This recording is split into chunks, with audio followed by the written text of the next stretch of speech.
right, let's get a great guest on. He's got over 5 billion hits on YouTube, Ozzy Jane. Our next guest could wax on and wax off about cars until the cows come home. Luckily for us, he's taking us along for the ride. Here with the latest motoring news, please welcome a man whose gearbox game is seriously strong. It's Matt Watson!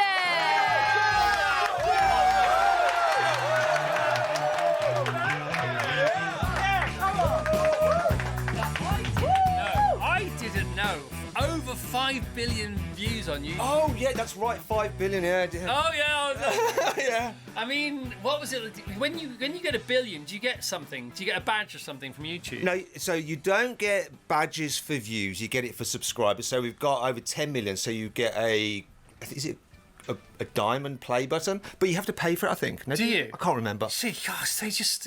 unbelievable. So you get your first thing, what? It's like when you get your swimming certificate, isn't it? Exactly. When did you get your first one? So the first one was 100,000, and that was back in 2017. All right. And then we went to 1 million in about 2019. And now we've got 10 million going on for 11 million. That's just YouTube. And just, if you look at various models as people have done, so that is it's not an exponential growth, but it's like compound growth, isn't it? Because 100,000 to 1 million, a couple of years, but then 1 million to 10 million within sort of 5 or 6 years. Yeah. So is there a point where you sort of level off? Or? Yeah, so it's sort of like hockey sticks and then plateaus a bit. So you get to like this kind of... Right. Because there's only so many people in the world that are interested in cars, so you start to run out of them. Yeah, but new car fans are born though, aren't they, as well? Yeah, I think there's less car fans as we're getting older. Like when I was a kid, I think more people were into cars because cars were simpler. You used to work on your car, so you'd bond to your car, and everyone sort of had to get involved with their cars. No, you got to talk to my son. He's 16, coming on 17 in a couple of weeks' time.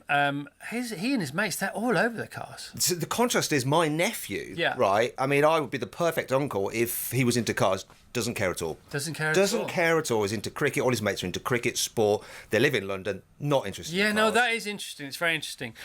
So, Matt, you were overthinking our show outside much more than we ever do. No, it really was. Because you're a YouTube expert as well as a car expert now. Yeah. And people come to you. Did they come to you for YouTube advice? Some do. Yeah. Some do YouTube and social media advice, because obviously I run the YouTube channels and the social media. I'm in charge of all of that stuff, Right. as well as presenting it. And so I kind of know... I think I know how it works, although you're always a little bit behind because Google's always changing stuff. Yeah. And you sort of like, you always, whatever you do, you're behind the curve because you could plan for something and then you could change the algorithm and it's now all completely different. And why do they keep doing that then? Keep things fresh. Right. To attract as big an audience as possible, and also to fight off competitors such as TikTok. So now... In the past, YouTube was all about long-form videos. So Right. videos over 10 minutes, 20 minutes, 30 minutes. But now TikTok's come along and loads of people have moved on to this, especially the younger generation, for that short-form video. So then YouTube launches YouTube Shorts. Yeah. And now they're increasingly promoting them. So when you go on your YouTube app, like the shorts are coming sooner. So it's crazy. It is crazy, but you are at the vanguard of it all. And it's funny because Chris Hemsworth is on the show on Friday. Yeah. And he's got his own YouTube channel, and he invited MrBeast to his house for a masterclass in how to YouTube. Yeah. And it was very funny how they did it. So obviously this was at Chris's house in Australia, because in Chris's show Limitless they do a lot of stuff in his gym, and you could see from this film it was his gym in his house, if you know what that looks like, and I know what it looks like. And so MrBeast invited his whole team with him, and they were taken through this Chris Hemsworth 1 hour workout whilst Hemsworth is trying to get some sort of super hacks from MrBeast. And the more time MrBeast gets, obviously the less resistant he can be to giving away his secrets. It's genius. Yes. Do you look at like people like MrBeast thing, and can you learn from them? Because I've read all his business notes, and he's a fascinating character, isn't he? I mean, he's all over it, and he is obviously the number one YouTuber. Yeah. He's worth over $1 billion because not only has he grown like his YouTube channel, but he's got like businesses attached to it, so it's this huge marketing project as well. But yeah, I mean, he is absolutely brutal in terms of planning, execution, and editing. Yeah. And it's really interesting. What he did was reinvest everything. Yeah. Everything was reinvested back in. And I don't know if you ever heard it from the early days. So he did some kind of, it was gifting, I think he was gifting some money to some homeless person. That's the first thing that happened. Yeah, do you know about that? Yeah. And he got given some money from a sponsor, something like 10 grand or Yeah. something. And his mum was like, why don't you just keep 5 grand and give 10 grand away? And he's like, no, 5 grand doesn't sound as good as 10 grand. Yeah. It's going to go bigger if I have 10 grand. Yeah. And he's got that mentality of really reinvesting. Yeah, it's amazing, isn't it? It's Yeah. an amazing thing. But 5 billion views for you on YouTube. I mean, congratulations, mate. That is awesome. And that's only going to grow because it's not like viewing figures on TV. You know, a show is watched Yep. and there's the figure. And, you know, if it doesn't do well, it stays like that forever. Whereas on YouTube, even if your first film only has 1 viewer, it's going to have 2. Yep. Then it'll have 3. Same with Netflix. Same with all the streamers. You know all this, of course you do. It's absolutely fascinating. Now, over the weekend, I saw the brand new Richard Hammond review of the Porsche Taycan, the EV, and that dropped on Sunday. And by Monday morning, it had 250,000 views. And it's a really good review. And I'm thinking, oh, God, this is what Matt does. Oh, right, okay. And Rich is very good at it because that's how he started. And then they started doing the funny stuff on Top Gear. And then that took over the cars. And this is back to the cars. And there aren't enough great car reviews in the world. Oh, my gosh, this is fantastic. And it's a really good review. Who's going to tell Matt, right? And then I'm researching you yesterday thinking, oh, it's okay because you're working with him. Yes. Thank God for that so we can talk about... There is no elephant in the room. No. All right. So how did you get together with Richard Hammond? So Richard's doing this thing called ScribeHound. So he's got a bunch of like motoring experts, from engineers to presenters like Vicky Butler Henderson and stuff. Ed China from Wheeler Dealers, and And the American you, what's his name? Jason Camissa. Yeah. Yeah. I mean, he's brilliant. I mean, he's such a great writer, and if you're really into like storytelling about cars, he's... You and he are very similar, though. I don't know. I think he is much more considered and well presented. No, but that's because you're you, and that's one of the reasons I love you, because you're the opposite. Bit loose. No, you're so modest. No, you're as good as him in a different way, but together you riff so well together. Yeah, I mean, he's really good, really interesting, and he's a proper car guy. I mean, he's such an anorak. At the moment, he's rebuilding some old VWs and spending loads of time and money. I mean, you know what it's like if you're into cars. Yeah. It's just a money pit, isn't it? But he and Hammond, I mean... Yeah. Yeah, and you just met Ellie outside, our boss. Yes. She's bought 3 cars off the back of your... I know, she's just bought a Hyundai Santa Fe based on my review, because I really like that car. It's a great looking car. And she went bold. She went for the orange. You can get this orange I know, colour. I've seen it. Yeah, It's a lovely. stunning car, Yeah, isn't yeah. it? And I bought 2 cars off the back of your reviews as well. You know that. I mean, I sort of bought a 3rd car off the back of our conversation, but we won't talk about that one. Yes. You did similar. Yeah, We're not yeah. talking about that one. Can we say what kind of car it is, No, though? we absolutely cannot. Okay. No, we can't. Basically, we both bought the same brand, but he had to outbuy me. I didn't have to. Yeah. I accidentally... But you did, though. But I didn't mean to. This was over Christmas, wasn't it? Yeah. It was so funny. Yeah. It was so funny. Like goading each other on things that we don't actually need, but we ended up with. The thing about Richard's gang, Yeah. you're in his gang now. Yeah, It's ScribeHound it's called. I should say it's called ScribeHound. It's brilliant. You can Yeah. go subscribe to it and you get loads of exclusive It content. is absolutely fantastic. Does it cost anything to subscribe? Yeah, so I don't know Okay, the whatever. financials. But if you like your cars and you really like people who know what they're talking about, and there's someone for everyone there, Yeah. isn't there? And Richard has Drive Tribe, and this is a derivation of what's going on with Drive Tribe. But Hammond has just started dropping these videos, and Matt's been doing it forever. You know, if you want a decent car and you're worried about it, you know, what's it like? You've probably reviewed it, haven't you? The old CarWow. Check out CarWow. Yeah. Just Google, go onto YouTube, put in CarWow. I mean, if you search by the name of a car, Yeah. My video will probably Yeah. come up most likely. Honestly, I bought 2 cars off the back of Matt's review. Are you happy with them though? Really, I mean, properly. Good. Stunningly happy with it. That could have been awkward. Yeah, I actually bought one off the back of one of your reviews and then sold that and bought my current car, which is a Skoda Superb Yeah. Sportline. You know that? Yeah, great car. It's an amazing car. Right, now you're also doing something else, which I watched on... This is funny because he's grimacing, but this is actually what he's on to talk about. And I've never really had a guest that's reluctant to talk about what they're on to talk about. But that's sort of where this is going. Yeah. Because you're nothing if not vulnerable. Very vulnerable. But we know that fragility and vulnerability, you know, what do they call it? What is it called? Daring greatly or something? Brené Brown says something to dare. This is what you're doing. You're going where you shouldn't go, and you've actually gone there, haven't you? All I know is who dares wins, Rodney. Yeah, I think it's daring greatly. Oh, okay. Yeah, you're daring greatly to become a Japanese car importer. Yeah, so basically I've become a car dealer. Yeah. Yeah. Sort of a car. You've made it hard for yourself. I'm essentially what I did a video for my own personal YouTube channel, importing some Japanese cars. I love Japanese cars. Yeah. So I imported Japanese cars. More than most of the people it would see. I've got a little bit of a problem. I've got a lot of Japanese cars. So I imported one through this company. They helped me out. And I thought, this is easy, right? And it's a bit like, when you go to a restaurant and you have some food and you think, well, that must be easy to cook. Then you try and do it yourself, buying all the ingredients, spending the time doing it, the timing of getting it all out of the oven at the same time, all this kind of stuff you don't realise. And when you do the maths, while you might have got the ingredients for cheaper, all the time, all the other bits, like the little bits of spices you need to buy, it's worked out way more expensive than I thought to do it. I think it's called business, isn't it? It's called business. And didn't you warn me and said, listen, just stick to the presenting, Matt. I don't want to get involved with this. I didn't say stick to the presenting. I just said be careful. Is what I said. Because you said I think I want to start buying and selling cars, and what you've ended up doing is buying cars. I buy cars. So I'm really, really good at buying cars. I'm not so good at selling them for two reasons. One, as a motoring journalist, I just say what I think about this car. Yeah. So I'll be telling people the bad points about this car they're wanting to buy from me as well. And then there's the other thing. I like to have the cars. I like to look at them all lined up, which is a bit of a problem. And now JDM is a really famous acronym in the car world. It means Japanese Domestic Market. Yeah. But you've got your own JDM going on, haven't you? Yeah, Japanese Dream Machines is the name of the company. I'm learning as I go. I've basically bought in, I think I've got 16 cars in total. I've sold 6 so far. The problem with How long? 9 months. 9 months. But there's a reason. And how many followers do you have? How many subscribers do you have? Yeah, this sounds really bad. On my own channel, 1.5 million. Right. And in episode, it's a great show. Shut up, Chris. It's a great show. In episode 1, right, he's so confident, and you have to be confident. Confidence is king, isn't it? Yeah. This is not looking confident now, though.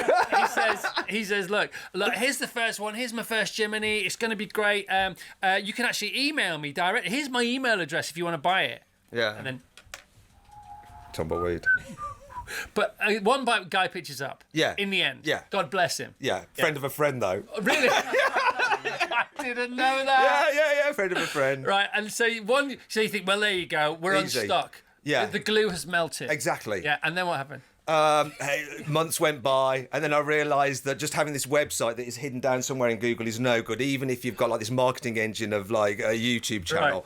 Right. Interestingly, a lot of the people that come along and seen the cars go, look, no idea who you are, mate, but my son says you're a bit of a big thing on YouTube. Yeah. Don't know who you are, though, mate. So that has... It's going to help, though, isn't it? And in the end, you put them on CarWow. Yeah. For 15 quid a month or whatever. This is the thing. So CarWow does used cars. So I list them on CarWow, and then that's when we start getting, when you've got a proper business behind it, promoting it. This is hilarious. And I work for CarWow. And you work for CarWow. I'm a car reviewer, right? Matt for 10 years, 20 years, has been saying, if you want to sell your car, go to CarWow. Yeah. He starts to sell cars. He doesn't put them on CarWow. No, Chris. It's not this. That sounds. No, you're making me sound even stupider than I actually am, Chris. So individuals can sell their cars on CarWow. So if you just want to sell your car rather than have people come around your house, but businesses, okay.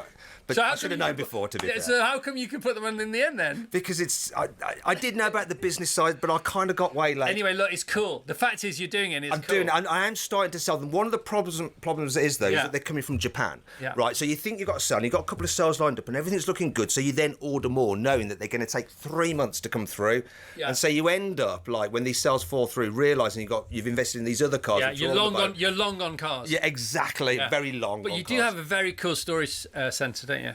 What? You have a very cool storage centre. Yeah, well, sort of. It's like used to keep bombs. Yeah, I know. It's a silo. Yeah, silo. It's an actual silo at Bicester Heritage Centre. So no, Bicester Heritage Centre. It's a place called Hayford Park, which used to be an old US air base. And is it near Bicester? Yeah, it's near Bicester. Sorry. And there's actually one of the bunkers they used to keep nuclear weapons there. Yeah, and there are other. You have bunker neighbours. Yeah, you have silo neighbours. Yeah, with people. There's other people keeping their cars in there as well. There's lots of people storing cars away from their partners. But what's funny though is the people who have rented silos and are running storage businesses have made more money than Matt trying to sell cars. Yes, yeah. Because the car storage business is a good business. Yeah, it's good, and so I probably should have gone for that, but I'd have just ended up filling it with my own cars, which is sort of what's happening, because now I've got some of my own cars in my storage unit as well. So funny. This is what happens with us. This is what happens with us. It's a habit. It's not a habit. It's an addiction. It's a problem. Matt is a TV. No, he's a car addict with a TV problem or something like that. Yes. It's the other way around, isn't it? Yeah.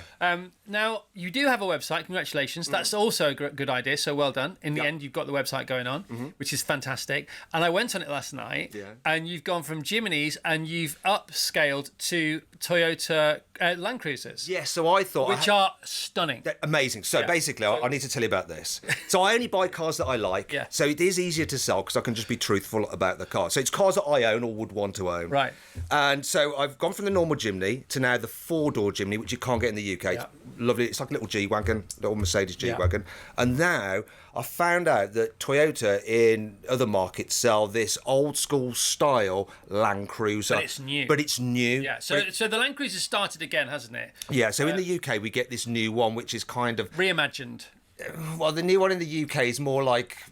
although it's a proper off-road, it's a bit like the new Land Rover Defender in that way. It's not as nice as the Santa Fe, bizarrely. Sorry, we're getting very carry now. Yeah. But I first saw it in the States in 2024. The 76, yeah. Yes. Yeah. But your Japanese one ain't that one. No. It's cool. It's really cool. It's like a 1970s one, but it's new. Even inside, like the dials for like the climate control, it's like a slider. It's like an old slider. Yeah. I mean, it's a hardcore vehicle. So I've got some of those, and they've just landed in the UK. Have you sold any? What do you reckon?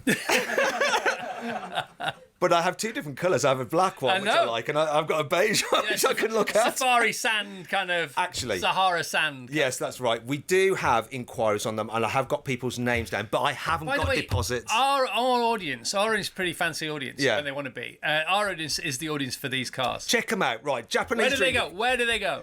JapaneseDreamMachines.co.uk. They're on there. Have a look at them. You will love them. They are absolutely gorgeous. It says here, Rob Gill, the motors editor from The Sun downstairs, the Sun newspaper, says there's Clarkson, there's May, there's Hammond, and then there's Matt Watson. It's pretty cool, man. Yeah. Thanks, Rob. I didn't pay him. Do you know Rob? Yeah. Yeah, he's cool, isn't he? I'm excited about you and Hammond getting together. Are you going to do anything, on camera together? Yeah, hopefully. I've already done something on his Drive Tribe channel, and he's in my next video coming out as well, because I try and sell him one of these Jimneys. I thought, Richard likes school cars. How did that go? I didn't sell him one. And even worse, his daughter... It's too big for him. Well, even worse, his daughter Izzy just completely slated the car. Yeah, and she's pretty big news now as well. Yeah, she put it on Instagram, goes, "Is this car rubbish?" I think. Thanks, Izzy. Rich talked about cars in the latest video he's done, the Porsche Taycan video. He has this really interesting point about the fact that COVID basically killed off new car sales. First of all, there's a backlog with all the microchips, and then the second-hand car sales market went through the roof. And by the way, by second-hand I mean 6 months old to 3 years old. Those cars were going for way above what they cost. This same with boats, same with lots of things, wasn't it? Bicycles, this kind of thing. And then he said it's funny because what happened was we got out of that because of COVID. We got out of the habit of buying new cars, and we haven't restarted again because we've all now realised new cars are so good they last for years. And it's fun. Now it's a bit like that Ashton Kutcher speech where he won that Teenage Choice Award, and he said "smart is the new sexy."